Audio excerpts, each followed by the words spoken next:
Brave Girls to launch US tour in July. Brave Girls will tour 9 cities in the US this summer, agency Brave Entertainment said Wednesday. The quartet will be performing in the US for the first time and is set to charm and dazzle fans there on stage, added the company. Brave Girls, the K-pop group known for its sudden rise to fame last year, spurred by the viral success of its old single Rolling, will undertake its first ever tour of the United States, the group's agency said Wednesday. The group will begin the tour in Philadelphia on July 9, U.S. time, and visit 8 more U.S. cities, including New York, Miami, and Los Angeles, according to Brave Entertainment. Brave Girls debuted in 2011 and the group now consists of 4 members: Minyoung, Yoon, Yoonji, and Youna. It had remained out of the spotlight throughout its 10-year career. But in March 2021, it suddenly shot to fame, from the verge of disbanding, with the 2017 single, becoming an icon of late-blooming artists as a fan-made video of the band performing the song live at various events with witty comments from its fans, mostly conscripted soldiers, went viral on YouTube. Woongsan dreams of reviving golden days of jazz in Korea. Jazz was first introduced to Korea when the country's first jazz act, Korean Jazz Band, began performing in 1926. The first-generation Korean jazz musicians learned the music from the U.S. 8th Army Band, which was assigned to the country to provide music in support of the thousands of U.S. service members stationed in the country in the 1950s. Although jazz has existed in Korea for a little under a century, it remains a niche genre, especially compared to more mainstream forms of music, like K-pop, hip-hop, classical and trot. The current generation of Korean jazz musicians is working hard to make its mark with what they call K-jazz, both in and out of the country. Jazz is music that refuses to be stuck in a groove. It's music that can embrace everything like a mother's heart and the pleasing gift of life, said Woongsan, a second-generation jazz vocalist, singer-songwriter and chairman of the Korea Jazz Association.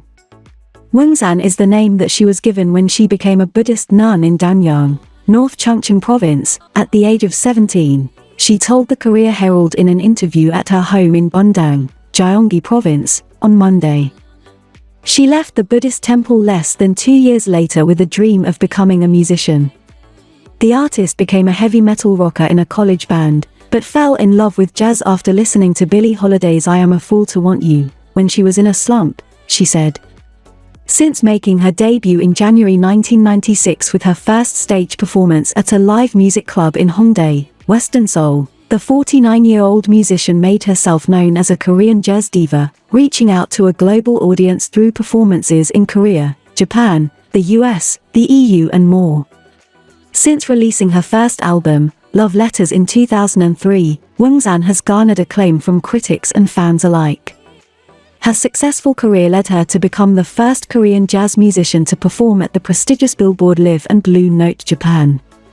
She further strengthened her musical insight by collaborating with leading musicians around the world, including John Beasley and Melvin Davis.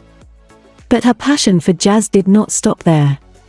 Aiming to break down the walls of prejudice around jazz, which is often considered difficult, she held the 2022 Seoul Jazz Festa for the first time on Nodell Island, Seoul, from April 26 to Sunday. During the 6-day run, it brought together some 100 Korean jazz musicians of all ages. They gathered on stage and performed jazz standards and contemporary jazz music, as well as jazz fused with other genres, including trot, gugak pop and hip-hop. The performances showed how jazz music can be harmonized with a wide range of age groups and through its melodies mixed with other sounds, the singer-songwriter said. It was my desire to showcase how great K-jazz can be when it meets with other types of music.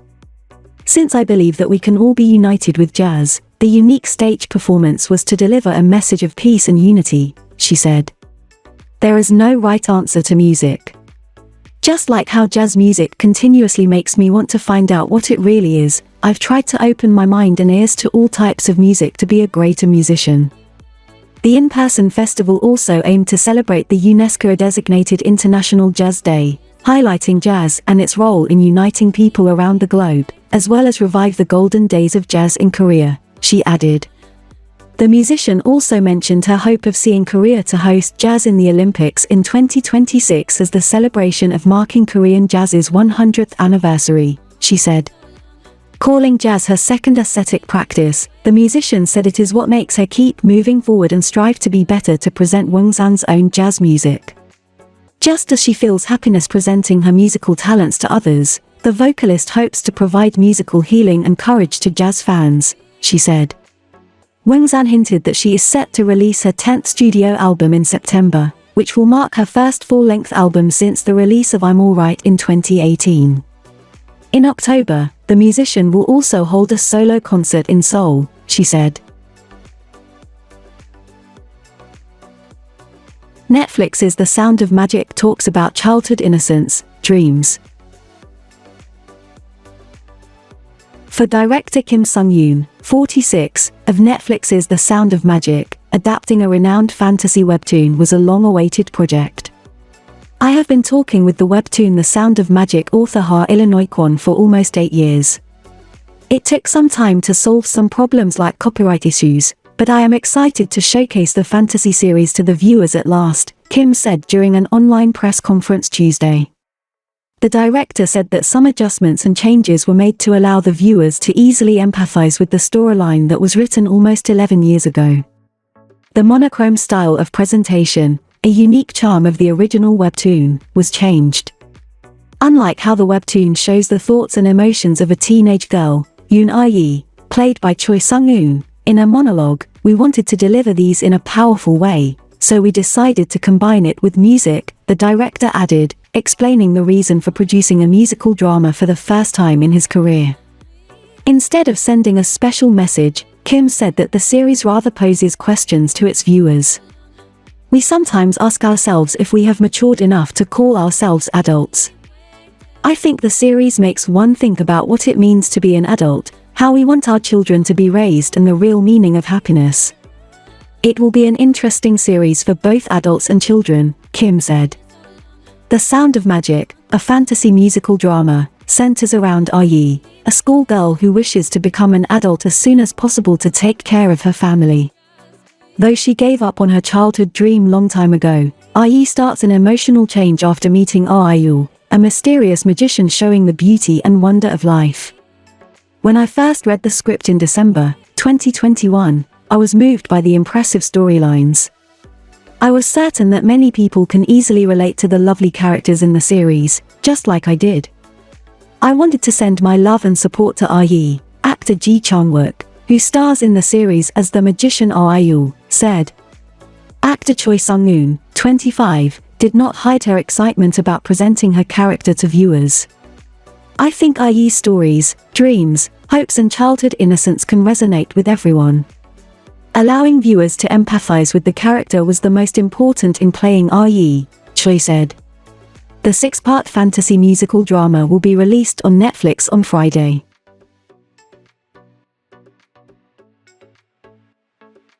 Performing arts scene sees sharp rise in revenue after lifting of distancing rules.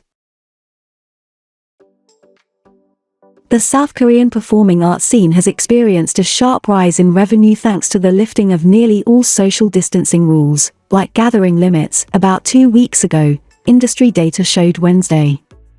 The combined revenue of 2,051 theatrical plays, musicals, classical concerts and other performances reached 17.3 billion won, $13.7 million, from April 18 to Sunday, according to the data by the Korea Performing Arts Box Office Information System. The numbers more than trebled from 3.9 billion won tallied over the same period in 2020 upon the outbreak of the COVID-19 pandemic. They also marked a 54.4% on-year surge from 11.2 billion won tallied last year.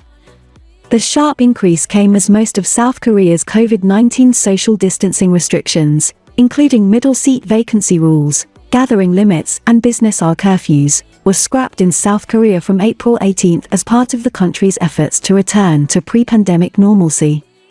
Under the relaxed guidelines, auditoriums and concert halls no longer need to leave an empty seat between different parties, while spectators are allowed to drink or eat in indoor theaters.